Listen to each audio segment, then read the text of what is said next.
Could fruit be bad for you? A new study conducted at the Irmian University of Medical Science in Iran recently concluded that fruit could worsen a highly prevalent health condition known as non-alcoholic fatty liver disease.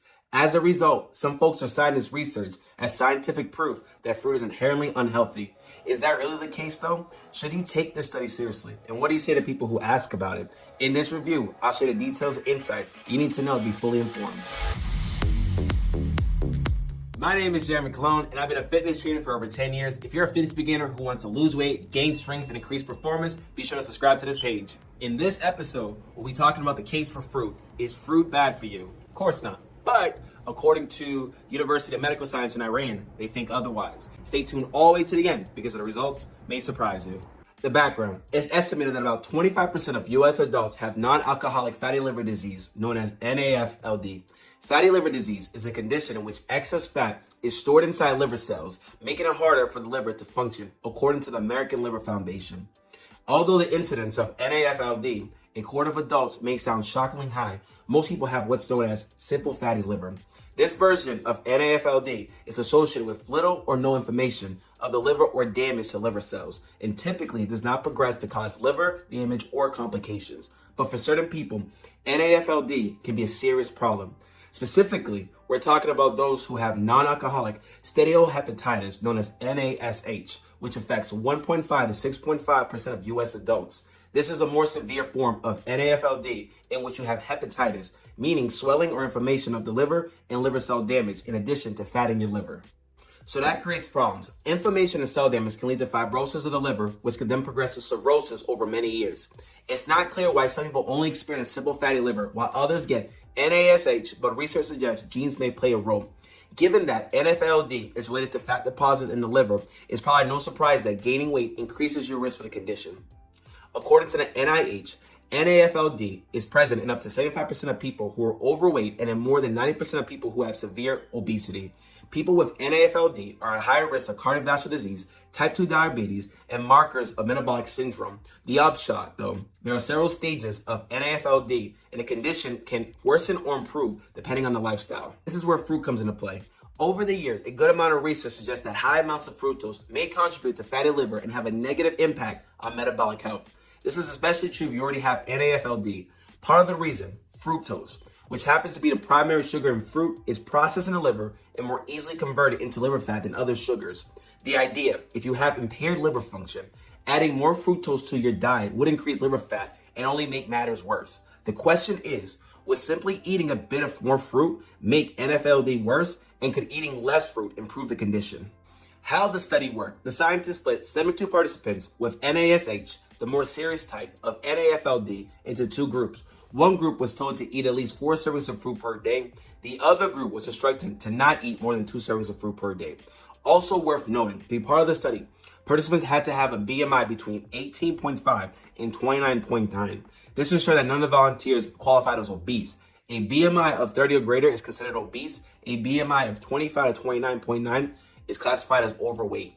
What the study found. After following the groups for 6 months, the scientists report that eating more than 4 daily servings of fruit exacerbated fat buildup in the liver, decreased HDL cholesterol, and increased LDL cholesterol, fasting glucose, and triglycerides compared to eating less than 2 daily servings of fruit. In other words, eating more fruit seemed to make their NAFLD worse. But there's a big issue here. The average BMI of the fruit eaters went from 28.37 to 31.40.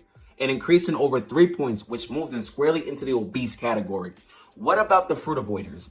Their average BMI decreased more than 2 full points, from 27.78 to 25.68. Given what we know about their weight gain and NAFLD, this is a huge confounding factor, but let's give this a little more context.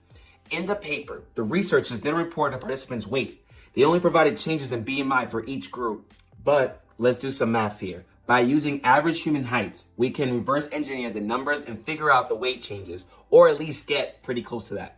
If we assume the average height of participants was 5'6", about 1.7 meters, then the average weight gain for the fruit-eating group would have been around 17.6 pounds, about 8 kilograms.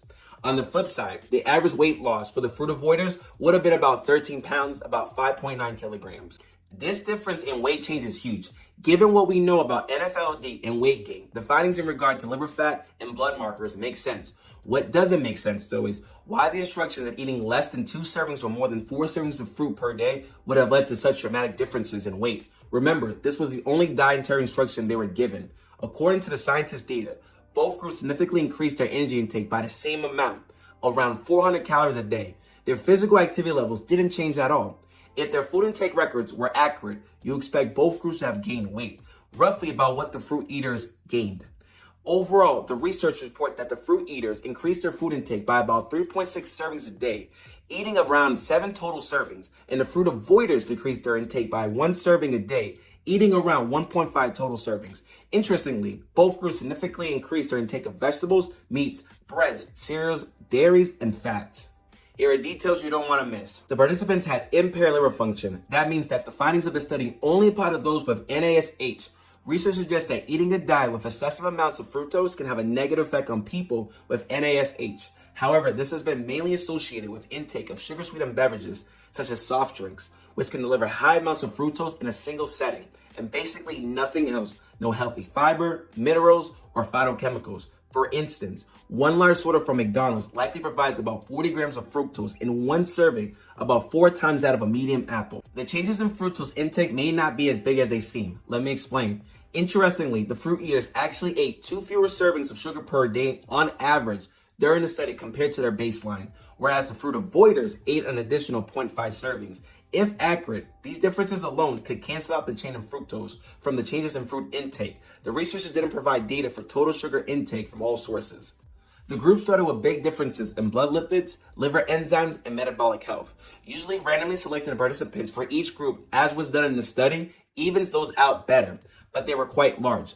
And even more oddly, the numbers of each group seemed to basically switch. The fruit eaters ended up at the fruit avoiders' baseline numbers, while the fruit avoiders ended up at the fruit eaters' baseline numbers. The researchers can't be sure what people were eating. The scientists had no way of monitoring what people were actually putting in their mouths. The participants weren't sequestered in a laboratory, and all the food intake data came from the participants themselves. This data was derived from a series of 3-day diet recalls where the participants told the researchers what they ate at each meal and snack for the previous 3 days. This may or may not be representative of what they actually ate during each 3-day period and may or may not represent what people ate for the duration of the 6-month study. The weight changes and energy intake numbers don't add up at all. Although the researchers say they statistically controlled for changes in BMI, it's hard not to look at these results with a good bit of skepticism, especially given the wild differences in weight changes, even though the participants reported a similar increase in daily calories. Plus, from a practical, real-world point of view, consider this. The fruit avoiders decreased their fruit intake by 2 servings a day, but increased their intake of just about everything else and still lost 15 pounds. Here are some coaching takeaways from this study. Number 1, excessive fructose probably isn't a good thing, but fruit alone isn't likely to be the issue for most people under normal circumstances. Granted, in this study, the fruit eaters were consuming about 7 servings of fruit a day, which might be excessive, particularly for their condition. That's because high fructose intake tends to be driven by consumption of sugar-sweetened beverages and are accompanied by an excess of total daily calories. What's more, neither high fructose or excessive calorie intake are associated with high fruit intake. Instead, higher fruit intake is consistently linked to healthier outcomes, including lowering body weight, disease risk, and mortality rate. Number 2, sugar-sweetened drinks are the real concern. When people consume excessive fructose, beverages are typically the culprit. For example, the fruit eaters in the study reportedly did indeed eat more fructose from fruit, likely anywhere from 15 to 30 grams per day. The researchers didn't provide this data, so we have to guess based on the total fruit intake. This amount, however, wouldn't likely be considered the kind of excessive fructose consumption that scientists typically associate with liver and metabolic problems. Number 3, you're unlikely to consume excessive fructose from fruit. It's just not what we typically see. If a person's consuming a lot of fructose, it's more probable that they're consuming a good amount of soda or other sugar-sweetened beverages and a lot of daily calories, not because they're simply eating a few servings of daily fruit. Thank you so much for taking the time to view this video. As always, please like, subscribe, share this with anybody who could benefit from this, and please do give me feedback on this video. Let me know what type of content you would like me to go over, and yeah, let's make it happen. Take care. Have a great one. Thank you.